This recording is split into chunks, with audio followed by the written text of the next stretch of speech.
Well, let's get into the Auston Matthews clips, and some of these questions, we could loop them because they're not going to go away, right? So here he is being asked about the Marner trade. Any thoughts on Mitch's departure? Oh man, yeah, right to it.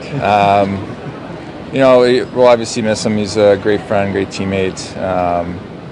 That's kind of the business side of it. That's tough, but obviously I wish him nothing but the best. And we'll just keep it moving. So I mean, you could ask that question pretty well after every game, depending on what happens there, right? yeah. How's it going? Do you still miss him? How's it going without the guy that assisted on 50% of your goals for the past handful of years? Yeah, it's going to be an interesting question. But I mean, Struddy, what do you make of Matthews sort of passing that off as the business side of things when we all know it's got a lot more to do with on-ice success or lack thereof when it comes and on off-ice pressure, I think, than it does down to hard numbers, because Marner could have got paid here if he's so chosen. Yeah, the top players, I mean, their money's going to be the same everywhere they go. I actually give Matthews credit. He gets in there and he gave an answer, right? I'm guessing on the inside he's disappointed. You're not mad at your friend. You get it, because it could have been Matthews, right? At some point, this could have been Matthews leaving. I'm not suggesting he wants to leave, but that's the way it works. If things don't maybe go the way you want, or you're looking for a change for whatever reason, I think that you understand, but you're still disappointed. For Marner, I'm actually really excited. I've played in 2 Canadian markets. I've played in 3 American ones. There's a difference. There's a big difference. Attention, focus, and that's good and bad, right? When you're rolling and playing well, I mean, there's no better place than to be in a Canadian city.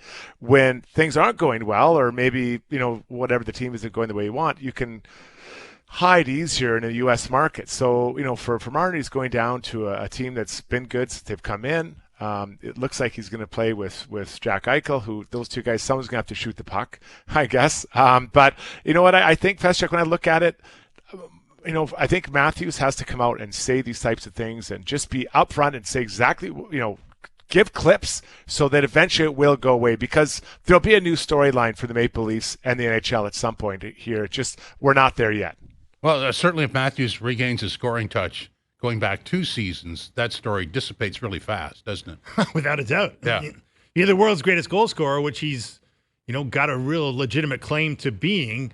You got to score more goals than he did last year. And we all know it was health related. And he didn't give much of an answer when he was asked about his health, last night. But I guess we're going to find out when we watch him skate and watch him play very shortly how he's looking, because he didn't look like the Auston Matthews that we're used to for much of last year. Okay, so let's jump in here, Struddy, on let's burn through a couple of these Matthews clips, and then we'll talk about it. Here's Matthews on Leafs expectations this season. Feeling good. Yeah, obviously a lot of changes, but excited about the guys we brought in. Obviously excited about the guys that we have. I know we got a great team and a great group of guys in the locker room, so looking forward to kind of getting starting. Guys are going to have to take some steps, but I think that's a good thing, a good problem to have. So really, really looking forward to it. And then we'll follow that up with question number 2 that you could ask basically on a nightly basis. Quick answer on how his health is. And let's listen to the answer. It's very quick. How's your health, Austin? Good. Yeah, thanks.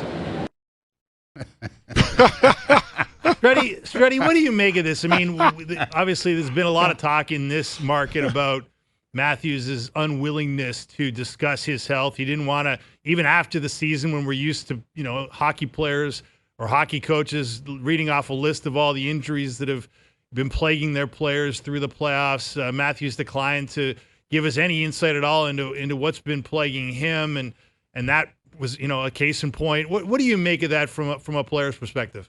Well, I kind of like it a little bit, as far as there's a bit of bravado attached to that. You're trying to pretend like you're Superman, right? Now the reality is there's no one who's Superman, and we're all gonna at some point get injured and get hurt. I think that you can, if you don't want to reveal the injury, you can say, listen, I was dealing with something. And there was a challenge. And I expect after 4 months or whatever time they had off, 3 months, I'll be 100%. Right? You can give it that way. You don't have to say exactly what happened.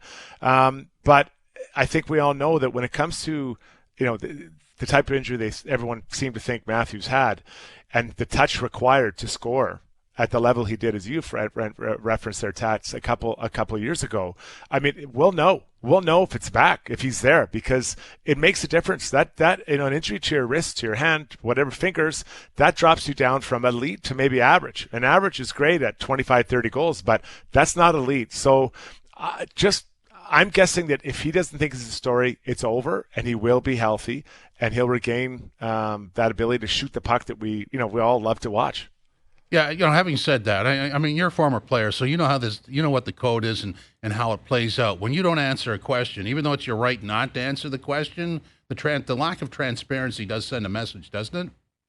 Yeah, is that the place to do it? Is the form that he wants to maybe at training camp? Like, does he want to address it formally in front of everyone? Like, I'm guessing not every Leafs reporter was at this event. So maybe he wants to do it formally, and he'll address it at what is it? It's the day of training camp, the first day. Don't they have some kind of they'll have a media thing? Yeah, sure, yeah, media, yeah. So maybe that's where they want to talk about. Maybe they'll bring in the trainer. I don't know. Maybe they want to do it more formally. But I honestly, I'm guessing, guys, if he doesn't need to talk about it anymore, we're not going to have that. There won't be an issue. But then you look at like Connor McDavid. Remember the knee issue he had. There was no news. Then all of a sudden they dropped that documentary, and we're all like, "What the hell happened?" Like, we thought he was fine. You know what? We had no idea. And so maybe his teammates knew, and obviously the team knew. But that I'm not suggesting that's what happened here with Matthews. But I guess sometimes you can be misled.